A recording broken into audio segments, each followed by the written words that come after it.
மேசராசிக்காரங்க போர்க்குணம் கொண்டவங்க. உங்ககிட்ட சண்டை போட்டு ஜெயிக்கிறது ரொம்ப ரொம்ப கஷ்டம். மேசராசிக்காரங்க செவ்வாயை ராசி அதிபதியாக கொண்டவங்க. அஸ்வினி, பரணி, கார்த்திகை 1ஆம் நட்சத்திரக்காரங்க ரொம்ப ரொம்ப புத்திசாலிக்காரங்க. வீரம் விவேகம் கொண்ட மேசராசி நண்பர்களே, உங்களுக்கு 7.5 சனி ஆரம்பமாயிருச்சு. 7.5 சனி நினச்சிட்டு நிறைய பேர் பயத்தோடு இருக்கீங்க. ஆனால் மேசராசிக்காரங்க பயத்தை எதிர்கொள்ளக்கூடியவங்க. பயமே உங்களை பார்த்து பயப்படும். 7.5 சனி ஆரம்பிச்சிருச்சு. இது மிகப்பெரிய பாதிப்பை உண்டாக்கும், சங்கடத்தை உண்டாக்கும். 7.5 சனி மிகப்பெரிய சிரமத்தை கொடுக்கும் அப்படின்னு நிறைய நபர்கள் உங்களை பயமுறுத்திட்டு இருப்பாங்க. நீங்கள் பயப்படவே வேண்டாம். ஏன்னா சூரிய பகவான் பார்த்தீங்கன்னா மேச ராசியில் உச்சம் பெற்றிருக்கிறார். இதனால் சனிக்கு அங்கே பவரே கிடையாது. சனியால் உங்களை தொடவும் முடியாது. மேசராசிக்காரங்க கடந்த 2.5 வருடமாக பார்த்தீங்கன்னா பொருளாதாரத்தில் முன்னேற்றங்கள் இருந்திருக்காது. தொழிலில் பிரச்சனை, வீட்டில் பிரச்சனை, இந்த மாதிரி நிறைய சிக்கல் எல்லாமே சந்திச்சிருப்பீங்க. இனிமேலாவது நம்ம வாழ்க்கை நல்லா நடக்க போகுது நினச்சிட்டு இருந்திருப்பீங்க. ஆனால் 7.5 சனி வேறு ஆரம்பமாகுது, நம்ம வாழ்க்கை என்னாக போதுமோ அப்படின்னு நிறைய பேர் பயந்துகிட்டு இருப்பீங்க. அதாவது பார்த்தீங்கன்னா இந்த 7.5 சனியால் பார்த்தீங்கன்னா மேசராசிக்காரங்களுக்கு எந்த ஒரு ஆபத்துமே வராது. ஆனால் வரக்கூடிய நாட்கள் உங்களுடைய தலைவிதி அப்படிங்கிறது முழுவதுமாகவே மாறப்போகுது. ஏன்னா பார்த்தீங்கன்னா ஏப்ரல் 10ஆம் தேதிக்கு பிறகு பார்த்தீங்கன்னா 5 கிரகங்களுடைய சேர்க்கை ஒன்றாக இருக்குது. இது பார்த்தீங்கன்னா மேசராசிக்காரங்களுடைய வாழ்க்கை நிலையை முழுவதுமாகவே மாற்றப்போகுது. ஏன்னா இது பார்த்தீங்கன்னா மீன ராசியில் சூரிய பகவான், புதன் பகவான், ராகு கேது பகவான், சுக்கிர பகவான், சனி பகவான் இவங்க 5 பேருமே ஒன்றாக சஞ்சாரம் பண்ணுறாங்க. இது ஒரு மிகப்பெரிய ஒரு அரிய நிகழ்வாகவே பார்க்கப்படுது. ஏன்னா சனி பயிற்சியும் பார்த்தீங்கன்னா உங்களுக்கு இன்னொரு 6 மாத காலகட்டத்துக்கு இருக்க போகுது. இந்த ஒரு 6 மாத காலகட்டம் அப்படிங்கிறது பார்த்தீங்கன்னா மேசராசியை பொறுத்த வரைக்கும் மிகுந்த ராஜயோகத்தை தர கூடிய ஒரு காலகட்டமாகவே பார்க்குது. ஏன்னா கடந்த காலகட்டங்களில் எதையெல்லாமே இழந்துட்டு கஷ்டப்பட்டுட்டு இருக்கிறீங்களோ அது எல்லாமே மீண்டும் பெறக்கூடிய ஒரு காலகட்டமாகவே பார்க்கப்படுது. மேசராசிக்காரங்க புதுமையான சிந்தனைக்கு சொந்தக்காரங்க. பூ போல மனசு, கோபத்தை மறைச்சிட்டு சிரிப்பு மட்டும் காட்டக்கூடியவங்க. எடுத்த காரியத்தை எப்படியாவது முடிக்கணும் அப்படிங்கிறதுக்காக கஷ்டப்பட்டு போராடக்கூடியவங்க. தங்களுடைய கஷ்டத்தையும் கண்ணீரையும் கடுகளவு கூட மற்றவங்களுக்கு தெரியாமல் பார்த்துக்குவாங்க.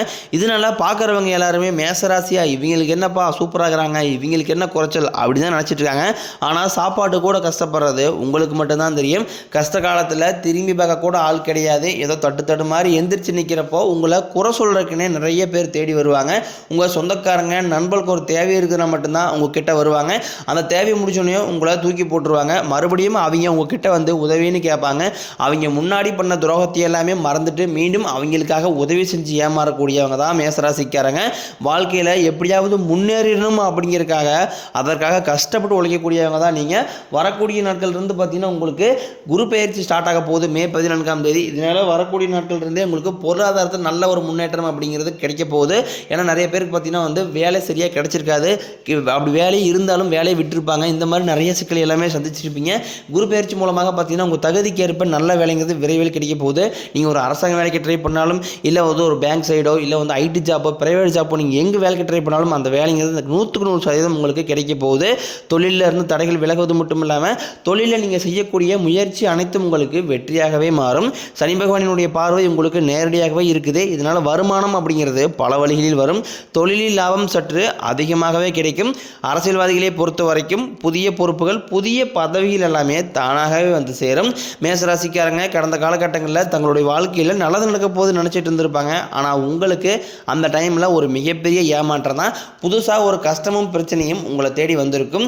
மேசராசிக்காரங்க சொந்த பந்தத்தை இழந்தாங்க, சொத்துக்களை இழந்தாங்க, தனக்கு நெருக்கமாக இருக்கக்கூடிய உறவுகளையுமே இழந்தாங்க. கடைசியாக நான் மட்டும்தான் எல்லாத்தையுமே இழந்துட்டு நிற்கிறதா இருக்குது. எனக்கு உயிர் வாழவே பிடிக்கலன்னு சொல்லிட்டு இருக்காங்க. இதுக்கு மேலே என்னால் வாழவே முடியலை சாமி, தயவு செஞ்சு என்னை உன் கூடயே கூட்டிகிட்டு போயிரு. நான் இவ்வளோ கஷ்டப்பட்டதுக்கப்புறம் எனக்கு வாழ்க்கையில் வாழணுங்கிற எண்ணம் சுத்தமாகவே போயிடுச்சு. உங்கள் மனசில் கவலையும் துன்பம் தான் அதிகமாகவே இருக்குது. நீங்கள் செய்யக்கூடிய ஒவ்வொரு விஷயங்களையுமே தடுப்பதற்கு உங்கள் கூட இருக்க நபரில் நிறைய பேர் முயற்சி பண்ணிக்கிட்டு இருக்காங்க. இதெல்லாமே தெரிஞ்சுமே கூட நீங்கள் என்னமோ பண்ணுங்க, எனக்கு என்ன வந்துச்சு அப்படின்னு தன் வேலையில் மட்டும் குறிக்கோளாக இருக்கக்கூடியவங்க தான் நீங்கள் என்றைக்குமே மற்றவங்க நம்பி இருக்கவே மாட்டீங்க. நம்மளால் மற்றவங்களுக்கு கடுகளவு கூட துன்பம் வரக்கூடாதுன்னு நினைக்கிறீங்க தான் மேசராசிக்காரங்க. கொடுத்து சிவந்தக்காரங்களுக்கு சொந்தக்காரங்க உங்ககிட்ட இருந்தது அப்படின்னா எடுத்து கொடுத்துட்டு போயிட்டே இருப்பீங்க. மற்ற ராசிக்காரங்கள மாதிரி என்றைக்குமே சொல்லி காட்ட மாட்டீங்க. வரக்கூடிய நாட்கள் இருந்து பார்த்தீங்கன்னா நீங்கள் ஒரு கம்பெனியில் ஒரு 5-6 வருஷமாக வேலை செஞ்சுருப்பீங்க. ஆனால் உங்களுக்கு சரியான ஒரு அங்கீகாரம் அப்படிங்கிறது கிடைச்சிருக்காது. இனி வரக்கூடிய நாட்களில் உங்களுக்கு பதவி உயர்வு, சம்பள உயர்வு, உங்களுக்கு மேலே இருக்கக்கூடிய அதிகாரிகளுடைய ஆதரவு முதற்கொண்டும் இனி கிடைக்க போகுது. இனி தொழிலில் நல்ல ஒரு வளர்ச்சி அப்படிங்கிறது ஏற்படும். உங்கள் வார்த்தைக்கு மதிப்பு மரியாதை கிடைக்கும். அந்தஸ்தில் நீங்கள் எதிர்பார்த்த உயர்வுக்கு போக போகிறீங்க. தொழிலில் இருந்த தடைகள் விலகுவது மட்டும் இல்லாமல் சிலர் வந்து புதிதாக தொழில் தொடங்குவீங்க. உற்பத்தியில் இருந்த தடைகள் நீங்கி தொழிலை விரிவு செய்வீங்க. வரக்கூடிய நாட்களில் விற்பனை அதிகமாகும். ஏற்றுமதி இறக்குமதி தொழிலில் நல்ல லாபம் கிடைக்கும். நீங்கள் செய்யக்கூடியது சின்ன தொழிலோ பெரிய தொழிலோ நல்ல ஒரு வளர்ச்சி அப்படிங்கிறது நிச்சயம் ஏற்படும். மேசராசிக்காரங்களுக்கு திருமணமாகாத நபர்களுக்கு கிட்டத்தட்ட 2-3 வருடமாக வரன் பார்த்துட்டு இருப்பாங்க. வரன் அமைஞ்சிருக்காது. வயது 33, 35, 38 வயது வரைக்குமே ஆண்களுக்கு வயதாக இருக்கும். இதில் என்ன ஒரு மைனஸ் பாயிண்ட் அப்படின்னு பார்த்தீங்கன்னா வந்து ஆண்களுக்கு தான் இதில் திருமணங்களை அப்படிங்கிறது தடைப்பட்டு போயிட்டு இருக்கு. ஆனால் மேசராசியில் கூடிய பெண்களுக்கு ஈஸியாக திருமணம் அடைஞ்சிருது. வரக்கூடிய நாட்களில் நீங்கள் எதிர்பார்த்த மாதிரி நல்ல ஒரு வரன் அப்படிங்கிறது நிச்சயமாக உங்களுக்கு அமையும். வாழ்க்கை துணையை இழந்த மேசராசி ஆண்களோ பெண்களோ அடுத்து வந்து 2வது திருமணம், அதாவது மறுமணம் பண்ணலாமா வேண்டாமா அப்படிங்கிற ஒரு குழப்பத்திலே இருப்பீங்க. அதாவது பார்த்தீங்கன்னா இப்போ இருக்கக்கூடிய பொருளாதார சூழ்நிலையும் இப்போ இருக்கக்கூடிய காலகட்டத்தை வச்சு பார்க்கும்போது ஒருத்தருடைய சப்போர்ட், அதாவது ஒருத்தருடைய துணை இல்லாமல் இது உலகத்தை சர்வே பண்ணுறது ரொம்ப ரொம்ப கடினம். நீங்கள் எதிர்பார்த்த மாதிரியே நல்ல ஒரு மறுவாழ்க்கை அப்படிங்கிறது நிச்சயமாக அமையும். குழந்தை பாக்கியத்திற்காக இயங்கியவர்களுக்கு நீங்களும் போகாத ஹாஸ்பிட்டல் இருக்காது, போகாத கோயில் இருக்காது, பார்க்காத ட்ரீட்மெண்ட் இருக்காது. மேரேஜ் ஆகி 5 வருஷம் இருக்கும், 8 வருஷம் இருக்கும், 10 வருஷம் இருக்குன்னு சொல்லுவாங்க.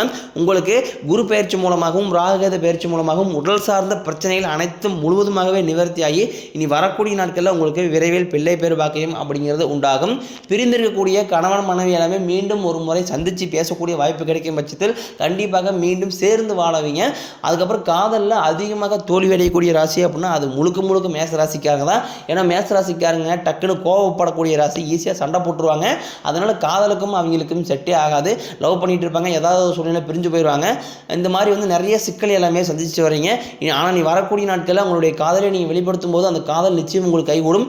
பெற்றோருடைய சம்மதத்தோடு உங்களுக்கு திருமணம் செய்து வைக்கக்கூடிய வாய்ப்புகள் எல்லாமே இருக்குது. கடினமான காரியத்தையும் சுலபமாக செஞ்சு முடிப்பீங்க. உங்ககிட்ட பணம் வாங்கிட்டு ரொம்ப நாட்களாக வந்து திருப்பி தராமல் இருக்கக்கூடிய நபர்கள் வந்து உங்களுடைய பணத்தை திருப்பி தர போகிறாங்க. உங்கள் எளிமையான பேச்சு திறமையால் நீங்கள் அனைவரையுமே கவர்ந்து இழுப்பீங்க. சமூகத்தில் உங்கள் பெயருக்கும் புகழுக்கும் படிப்படியாக முன்னேற்றம் வரப்போகுது. சிலருக்கு படிப்பதற்காகவும் தொழில் விஷயமாகவும் வேலை விஷயமாகவும் வெளியூர் வெளிநாடு போகக்கூடிய வாய்ப்புகள் எல்லாமே விரைவில் கிடைக்க போகுது. உங்கள் குடும்பத்தில் கடந்த காலகட்டங்களில் எந்த ஒரு சுப நிகழ்ச்சியுமே நடந்திருக்காது. இனி வரக்கூடிய நாட்களில் திருமணம், சீமந்தம், புதிதாக வீடு கட்ட ஆரம்பிப்பீங்க. கிரகப்பிரவேசம் போன்ற சுப நிகழ்ச்சி எல்லாமே நடக்க போகுது. சிலர் வந்து புதிதாக தொழில் தொடங்கணும் முயற்சி பண்ணுவீங்க. அந்த முயற்சிக்கு எதிர்பார்த்த உதவிகள் உங்களுக்கு நிச்சயம் கிடைக்கும். மேசராசியை பொறுத்த வரைக்கும் நீங்கள் ஆண்களோ பெண்களோ அரசு வேலையோ தனியார் வேலையோ கூலி வேலையோ நீங்கள் எதிர்பாராத வருமானம் அப்படிங்கிறது உங்களுக்கு இரட்டிப்பு மடங்காக கிடைக்க போகுது. வேலையில் இருந்த பிரச்சனை தடுமாற்றம் முழுவதும் அறிய போகுது. நீங்கள் கூலி வேலையை செய்கிறீங்களோ அல்லது 10 பேரை வச்சு வேலை வாங்குறீங்களோ மேசராசிக்காரங்க பேச்சில் மட்டும் வரக்கூடிய நாட்களில் கொஞ்சம் நிதானத்தை கடைபிடிப்பது ரொம்ப ரொம்ப நல்லது. இனி வரக்கூடிய நாட்கள் இருந்து மேசராசிக்காரங்களுடைய வளர்ச்சி அப்படிங்கிறது ரொம்பவே வந்து அபரிவிதமாக இருக்க போகுது. உங்களுடைய நண்பர்களும் உங்களுடைய சொந்தக்காரங்களுமே பார்த்தீங்கன்னா உங்கள் மீது வந்து பொறாமை கொள்ள போகிறாங்க. அது மட்டும் இல்லாமல் உங்களை பற்றி வெளியே போயும் புரளையும் பேச போகிறாங்க. அந்த அளவுக்கு வரக்கூடிய நாட்கள் அப்படிங்கிறது மேசராசியை பொறுத்த வரைக்கும் மிகுந்த அசுர வளர்ச்சியாக இருக்க போகுது. முடிஞ்ச அளவுக்கு எல்லா விஷயத்தையுமே கொஞ்சம் ரகசியமாக வச்சுக்கிங்க. எதையுமே யாரிடையுமே சொல்லாதீங்க. அது என்னதான் க்ளோஸ் ஃப்ரெண்டாக இருந்தாலும் சரி, ரொம்ப உற்றார் உறவினராக இருந்தாலும் சரி, விஷயத்தம் அப்படிங்கிறது கொஞ்சம் ரகசியமாக வச்சுக்கிறது ரொம்ப ரொம்ப நல்லது. மேசராசிக்காரங்களுக்கு இருக்கிறதுலே ஒரு மிகப்பெரிய பிரச்சனை அப்படின்னு பார்த்தீங்கன்னா அது வந்து கடன் பிரச்சனை தான். நீங்கள் இப்போ போய் ஒரு மேசராசிக்காரங்களை பார்த்து கேட்டிங்க அப்படின்னா குறைஞ்சபட்சம் ஒரு 5 லட்ச ரூபா கடன் சொல்லுவாங்க. அது யாராக இருந்தாலும் கண்டிப்பாக சொல்லுவாங்க. ஏன்னா வந்து கடந்த காலகட்டங்களில் பொருளாதாரத்தில் பெரிதாக முன்னேற்றம் அடையாத ராசி அப்படின்னா அது மேசராசிக்காரங்க தான். நிறைய கடனெல்லாம் அதிகமாக மாட்டி தவிக்கிறீங்க. ஆனால் வரக்கூடிய நாட்களை பொறுத்த வரைக்கும் உங்களுக்கு ராகுகேது பயிற்சி மூலமாகவும் குரு பயிற்சி மூலமாகவும் உங்களுக்கு பொருளாதாரத்தில் நல்ல ஒரு முன்னேற்றம் அப்படிங்கிறது இருக்க போது. இந்த 2025 முடிஞ்சு 2026க்குள் நீங்கள் அடியெடுத்து வைக்கும்போது ஒரு பைசா கடன் இல்லாமல் அனைத்து விதமான கடனையுமே கட்டி முடிக்கக்கூடிய அளவுக்கு உங்களுக்கு பொருளாதார முன்னேற்றம் அப்படிங்கிறது நிச்சயம் கிடைக்கும். உடல் ரீதியை பொறுத்த வரைக்கும் மேசராசிக்காரங்களை கடந்த காலகட்டங்களில் அச்சுறுத்திட்டு பயமுறுத்திட்டு வந்த நோய்கள் எல்லாமே உங்களுக்கு விரைவில் மருத்துவத்தாலேயே விலகப் போகுது. என்ன நோயினே தெரியாது. ஆனால் ஹாஸ்பிட்டல் போவாங்க, 2000-3000 செலவாகும். குழந்தைக்கு உடம்பு சரியில்லை, அப்பா அம்மா உடம்பு சரியில்லை, மனைவிக்கு உடம்பு சரியில்லை, உங்களுக்கு உடம்பு சரியில்லை, இந்த மாதிரி அப்படின்னு நிறைய உடல் சார்ந்த பிரச்சனைகள் அதிகமாக சந்திக்கக்கூடிய ராசினா அது நீங்கள் தான். உங்களுக்கு விரைவில் மருத்துவத்தால் அனைத்து விதமான நோய்களுமே விலகப் போகுது. இரத்த கொதிப்பு, சர்க்கரை போன்ற நோய்கள் அனைத்தும் உங்களுக்கு விரைவில் கட்டுக்குள் வரும். குடும்பத்தில் உள்ள பிரச்சனைகள் நீங்கி தம்பதிகள் வந்து ஒருத்தருக்கு ஒருத்தர் புரிஞ்சுக்குவீங்க. புதிய வண்டி வாகனங்கள் வாங்குவீங்க, புதிய சொத்துக்கள் வாங்குவீங்க. நீங்கள் மாணவர்களாக இருக்கும் பட்சத்தில் இந்த வரக்கூடிய 10ஆம் வகுப்பு, 11ஆம் வகுப்பு, 12ஆம் வகுப்பு பொறுத்தவரை நினச்சி நிறைய மாணவர்கள் வந்து பயந்துகிட்டே இருக்கிறீங்க. நம்ம நினச்ச மாதிரி மார்க் வருமா வராதா, வரல என்ன பண்ணுறது அப்படின்னு நினச்சிட்டு இருப்பீங்க. கண்டிப்பாக நீங்கள் நினைத்த மாதிரியே நல்ல ஒரு மதிப்பெண் அப்படிங்கிறது நிச்சயமாக கிடைக்கும். பரிகாரம்னு பார்த்தீங்கன்னா சனிக்கிழமை தோறும் நீங்கள் சனி பகவானுக்கு இரும்பு அகல் விளக்கு மூலம் நல்லெண்ணெய் தீபம் ஏற்றி வழிபாடு செஞ்சு வரும்போது உங்கள் வாழ்க்கை கண்டிப்பாக வளமாக மாறும்.